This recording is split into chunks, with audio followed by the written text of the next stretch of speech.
అదేవిధంగా మిత్రులకు తెలియజేస్తున్నాను, దయచేసి కొద్దిగా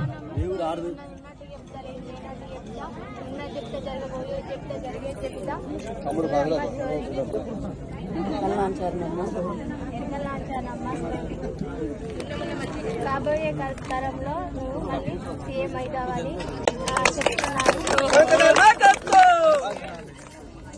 మీరు మంచిగా ఉంటారు, మీ ఆరోగ్యం మంచిగా ఉంటుంది. డాడీ కూడా తెలంగాణ బాగుంటుందా? Thank you. జై తెలంగాణ. ఇదివరకే మనం చేస్తాం, మళ్ళీ కూడా చేద్దాం. ఓకేనా?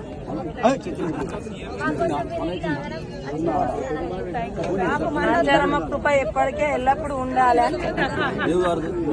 Thank you.